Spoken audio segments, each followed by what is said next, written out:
Pessoal, como eu estava falando, vamos concluir, né? Que o telefone descarregou. Então, os vegetais, assim como as plantas, eles também arrumaram um jeito, tá? Deles se defenderem dos perigos. Então, a gente vai ver aí ó, os espinhos, né? As rosas. A rosa, quando você vai pegar ela, a primeira coisa que você acaba colocando a mão é no espinho, porque aquilo ali é um método de defesa da rosa.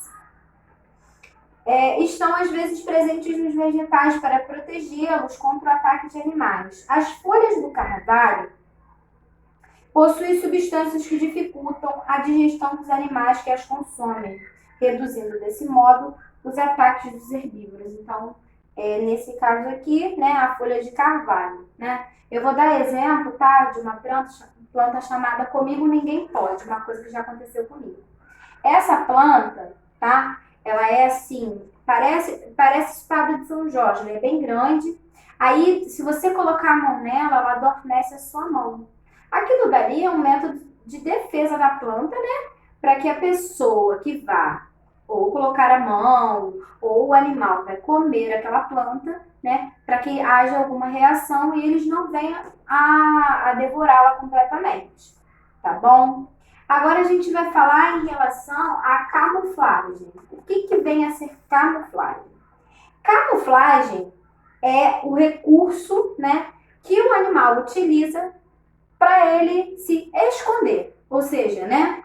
Então eu vou ler aí, ó. Alguns animais possuem formas e colorações muito semelhantes ao ambiente onde ele vive. Dessa forma, acabam se confundindo, né, com esse ambiente, de maneira que o predador tem dificuldade para encontrar. Igual um sapo verde, verde, verde, com os olhos fechados, numa mata completamente verde, da mesma coloração do sapo. Eu vou conseguir enxergar o sapo? Não vou conseguir enxergar o sapo. Mas, né, se eu for lá futucar, talvez o sapo vai se mexer. Mas, nesse caso aí, olhando, eu não vou enxergar absolutamente nada. Nessa figura aí, nós temos um lagarto. O lagarto, se você olhar assim, passar, você não enxerga muito bem ele. Mas se você aproximar a imagem, você consegue ver que tem algum animalzinho aí. Então, esse ato de se esconder, se misturar ao meio onde vive, se chama camuflagem, tá bom, gente? Não só os animais, né? Não só os animais, não só o lagarto. Tem alguns camaleões, algumas cobras, igual o bicho-pau. Não sei se vocês já viram, qualquer coisa pesquisem na internet. O bicho-pau, ele é muito, muito, muito semelhante ao galho. Então a pessoa passa por ele, ela nem vê que tem um bicho. Ele é assim, ele fica assim, ó, o tempo todo. E você quase não enxerga ele, porque os movimentos dele são lentos. Ele vai se adaptando ao meio, tá? Então a gente vai falar aí, ó, o camaleão é um animal reconhecido pela sua capacidade de se camuflar. Sua coloração fica variada, então ela muda, tá? De acordo com o ambiente que ele se encontra. Isso acontece porque seu corpo possui células especializadas que permitem a mudança da cor do animal. Então, tá vendo? Ele tá numa cor meio, aqui atrás é meio barro. Então ele ficou bem da cor mesmo do barro. Se ele ficar no ambiente verde, ele vai modificar a cor dele, ele também vai ficar com uma coloração verde. Nesse caso aí, a cobra, né, que a gente está vendo aí no galho, está escrito assim embaixo. Os seres vivos também podem utilizar a camuflagem como recurso para conseguir capturar as presas. Então, a cobra verde, ela está lá em cima. Será que o animal está percebendo que a cobra está ali? Não. Então, o animal vai ali para colher uma fruta, alguma coisa, ela vai, pica o animal e come o animal. Preda o animal, caça o animal. Então, dessa forma também, eles não utilizam a camuflagem só como a presa se disfarçando do predador. Ele também utiliza a camuflagem como predador se escondendo da presa para facilitar, né, a caçada. Então, ó, a coloração de advertência, tá? Qual dos anfíbios abaixo você acha que é venenoso? Então, assim, a gente tem aí duas pererequinhas muito bonitinhas, pequenininhas, né? Que elas são bem pequenininhas mesmo. Então, você tem aí duas. A primeira primeira é totalmente verde, a segunda ela chama muita atenção, ela é muito bonita, né? Só que tem um porém. Essa daqui é venenosa. A B é venenosa e a A não é. Vamos lá atrás pra gente entender, na página 60. Então, ó, alguns animais sofreram adaptações ao longo do tempo, tá? E essas cores muito chamativas, tá? Ela tem o intuito de alertar o predador. No nosso caso, que a gente não é predador das pererecas, a gente não come, né? Então, assim, alerta o predador. Só que no nosso caso, a gente como ser humano, se a gente for numa floresta, qualquer coisa do tipo, a primeira coisa que vai fazer vai botar a mão lá no que está chamando a atenção. E não é assim, não pode ser assim. Aquilo ali é uma coloração de advertência. Igual tem algumas cobras, que você vê que tem muita cor, você, ó, sai fora, corre, porque você sabe que ali é um animal bem perigoso e essa cor ali está emitindo um alerta, tá? Olha só. Então, ela é colorida, né? Com o intuito de alertar o predador através das suas cores que o animal é venenoso ou que tem um sabor desagradável. Dessa forma, os predadores aprendem que os animais que possuem uma coloração bem chamativa, eles não devem ser consumidos, tá? Ó, na fotografia da página anterior, podemos perceber essa adaptação do sapo da imagem B e do anfíbio, né, encontrado na Amazônia. As suas cores fortes em tons amarelos e pretos são uma forma de avisar os predadores que ele é venenoso. Agora, ó, mimetismo. Vamos lá. Diferencie os animais abaixo, identificando qual é a aranha e qual é a formiga. Eita! Agora vamos lá. Olha, isso aqui, gente, tá falando, pra gente ver aqui, tá? Qual animal que não nos traz perigo e qual animal que nos traz perigo? Ó, os animais mostrados são tão parecidos que chegam a confundir, né? Se é um inseto, né? Com aracnídeo, né? A gente vai confundir aí a formiga e a aranha, porque elas são bem parecidas. As duas ambas parecem, tá? Mais uma aí é a formiga, que não é inofensiva, e a outra, nós temos o caso da aranha, né? Que é o aracnídeo e ela é venenosa, tá? Nesse caso, a aranha está representada na imagem A, mas se você olhar rápido, você pensa que é uma formiga, tá?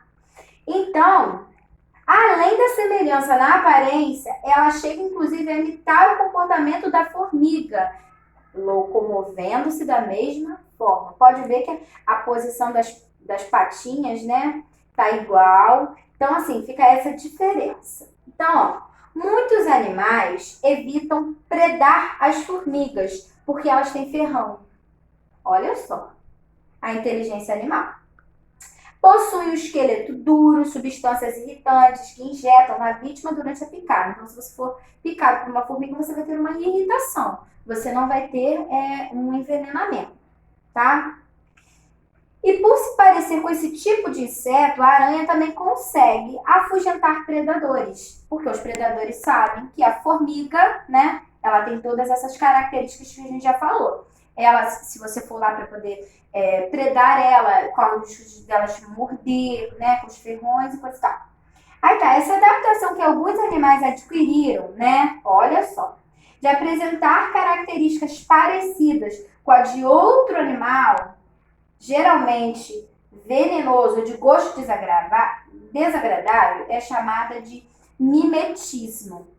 Então, ó, o que é mimetismo? É a adaptação que alguns animais adquirem, tá? Em relação às características parecidas com um outro animal, tá bom? Que geralmente é venenoso ou tem um gosto não muito agradável. Então, o animal, ele se adapta, né? Vamos dizer que ele copia o comportamento daquele outro animal que é venenoso e que tem um gosto desagradável para que ele não se torne uma presa muito fácil. Porque ele ali, nesse caso, ele não tem veneno, ele não tem, né, Ele faz para parecer que é, mas na verdade ele não é. O mimetismo é uma estratégia de defesa interessante, que garante a sobrevivência das espécies imitantes. Então, quem imita o outro animal acaba também entrando nessa parte aí de presas perigosas, né? Então, assim, o desafio para pegar aquela presa ali vai ser muito maior. Nesse caso aí, nós temos aí, gente, duas cobras, tá? A gente tem uma cobra muito venenosa, que é a cobra coral, tá? E a sua picada causa morte, sim. E embaixo nós temos a cobra falsa coral, que ela possui, né, os mesmos sistemas de anéis no corpo, mas não possui veneno como a coral verdadeira. A gente pode também perceber, tá? Isso aí eu já vi, foi mesmo no Discovery, uma reportagem falando de cobras, que dá para saber se a cobra é venenosa através da parte, assim, dessa parte aqui da boca delas, em relação também à coloração. Então, assim, isso é um mimetismo, é o animal que imita um animal venenoso ou um animal que tem um sabor não muito agradável, para poder exatamente confundir ali, né, os predadores e ela acabar sendo considerada uma presa de mais difícil de ser capturada. É isso aí que é o mimetismo, tá? E agora a gente vai falar, né, da borboleta coruja. A borboleta a seguir é conhecida popularmente, página 61, como borboleta coruja, devido aos desenhos em suas asas que lembram os olhos dessa ave. Compare a semelhança. Gente, a semelhança é extremamente igual. A natureza tem uma capacidade de camuflagem, de adaptação, que eu acho que nós, seres humanos, ainda não estamos preparados para entender. Se a gente fosse entender primeiro os animais, os habitats, as coisas que eles fazem, a gente iria ser muito mais compreensível, né, com o meio ambiente. Então, ó, os exercícios vocês vão fazer na página 61, 62, 63, 64, tá? Tá bom? Até então, ó, a página 64. O conteúdo é um pouquinho extenso, mas eu vou tentar dar uma resumida aqui para vocês, tá bom? Então, ó, nós temos os predadores e temos as presas, né? Nesse caso. Então, os predadores são aqueles que têm uma maior capacidade, tá? Eles têm um diferencial das presas, mas as presas, com o passar do tempo, com a evolução, elas foram arrumando, né, métodos para estar se camuflando, para estar utilizando também o que elas já têm, que elas já possuem, para estar se defendendo dos predadores. Nós falamos dos tipos de dente. Então, a gente tem o caso dos animais herbívoros, né? Que tem esses dentes quadrados que servem para triturar os alimentos. Porque aquele alimento ali não é muito duro, né? Ele não tem aquela necessidade de ter fricção na mordida, então ele tem os dentes desse jeito. E nós temos o caso aí dos animais carnívoros, né? Que tem uma dentição que tem os caninos, que a gente chama que são aqueles dentes bem afiados, pontudos, tá? Que servem para rasgar a carne, né? Das suas presas, né? O exemplo do leão, o exemplo do jacaré, entre outros predadores. A gente está falando aí de estratégias de defesa, nós falamos do gambá, que tem essa questão desse mau cheiro que ele exala, para poder afastar os predadores. Nós falamos do porco-espinho, tá? Que tem os espinhos também com essa técnica de defesa. E nós falamos também dos vegetais, que alguns têm espinho, outros são venenosos, tá? Para poder, é uma técnica das presas, né, que elas utilizam. Essa técnica de defesa, ela nem sempre para agredir um outro animal, ela serve mesmo nessa parte aí de evitar se tornar uma presa muito fácil. E a gente tem aí essa questão da camuflagem que a gente falou, que a camuflagem é o quê? É esse animal tentar se misturar ao ambiente que ele vive para poder sobreviver, né? Ele se adapta ao ambiente, não só para sobreviver, mas também para caçar, que foi o caso da cobra. E por último, nós falamos aí do mimetismo, que é essa questão aí do animal imitar um outro animal que tenha veneno, que tenha um sabor não muito agradável para os outros animais, para ele também não se tornar uma presa muito fácil. Então, essa foi a nossa aula de hoje. Façam os exercícios, depois vai haver com certeza a correção. Um beijo para vocês e tchau, tchau!